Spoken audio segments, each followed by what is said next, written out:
এডিআৰিত যিসকল কেণ্ডিডেটছে কোৱালিফাই কৰিলে grade 3, grade 4 আৰু চাহ জনগোষ্ঠীৰ কেণ্ডিডেটসকল, আপোনালোক সকলোৱে গম পায় যে আপোনালোকৰ এপইণ্টমেণ্টৰ ডেটছসমূহ আজি, কাইলৈ আৰু অহা 12 তাৰিখে যোনকেইটা ডিপাৰ্টমেণ্টত 100কৈ কম ষ্টুডেণ্টছ আছে তেওঁলোকে অনলাইন যোগেদি দিয়াৰ উপৰিও আপোনালোকক ফিজিকেলি ডিষ্ট্ৰিবিউট কৰিব আৰু যোনকেইটা ডিপাৰ্টমেণ্টত 100কৈ বেছি ষ্টুডেণ্টছ আছে তেওঁলোকে অকল অনলাইন যোগেদিহে আপোনালোকৰ এপইণ্টমেণ্ট লেটাৰসমূহ দিব। অৰ্থাৎ আপোনালোকে অহা 12 তাৰিখে ৰাতি 9টা বজালৈকে সকলোৱে হাতে হাতে নিজৰ এপইণ্টমেণ্ট লেটাৰসমূহ পাব। আৰু এটা কাম থাকে মেডিকেল ফিটনেছ চাৰ্টিফিকেটখন উলিওৱা, আৰু সেই ফিটনেছ চাৰ্টিফিকেটখন উলিয়াবলৈ হ'লে আপোনালোকে 4টা টেষ্ট কৰাব লাগিব।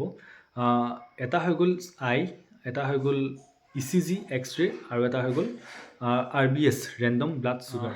এই 4টা টেষ্ট কৰাবলৈ হ'লে আপোনালোক এখন ওচৰৰ গভৰ্ণমেণ্ট হস্পিটেল বা আপোনালোক প্ৰাইভেট হস্পিটেলত গৈও কৰাব পাৰে।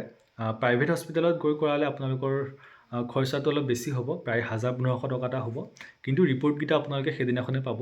কিছু ঘণ্টা হয়তো লাগিবও পাৰে, কিন্তু গভৰ্ণমেণ্টত যদি আপোনালোকে যায় তেতিয়াহ'লে আপোনালোকে খৰচাটো 300 টকাৰ ভিতৰত হৈ যাব, আৰু লগতে আপোনালোকে এটা আভা নাম্বাৰ ক্ৰিয়েট কৰিব লাগিব।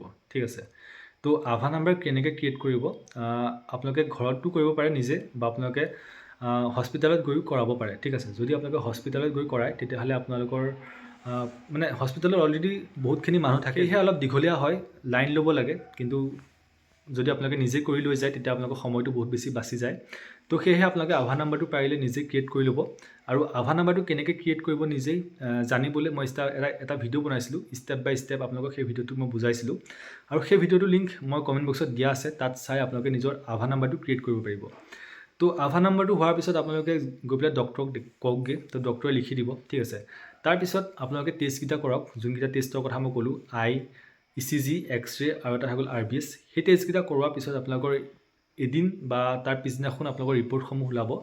সেই ৰিপৰ্টসমূহ ওলোৱাৰ পিছত আপোনালোকে গোটেই ৰিপৰ্টখিনি লৈ জইণ্ট ডাইৰেক্টৰ অফিচত যাওক। জইণ্ট ডাইৰেক্টৰ অফিচত গৈ পেলাই জইণ্ট ডাইৰেক্টৰ অফিচত যাওঁতে আপোনালোকে নিজৰ লগত এপইণ্টমেণ্ট লেটাৰখন লৈ যাব। ঠিক আছে, সেইখন নিব নাপাহৰিব, এপইণ্টমেণ্ট লেটাৰখন লগত লৈ যাওক। এপইণ্টমেণ্ট লেটাৰ আৰু ৰিপৰ্টখিনি লৈ পেলাই জইণ্ট ডাইৰেক্টৰক দিয়কগৈ। তেওঁ চোৱা চিতা কৰাৰ পিছত তেওঁলোকে এখন মেডিকেল ফিটনেছ চাৰ্টিফিকেট উলিয়াই দিব। ঠিক আছে, তো এইটোৱে আছিলে আপোনালোকৰ প্ৰচেছটো।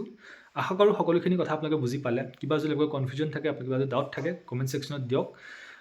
তো ভিডিঅ'টো মানে আছিলে, ধন্যবাদ।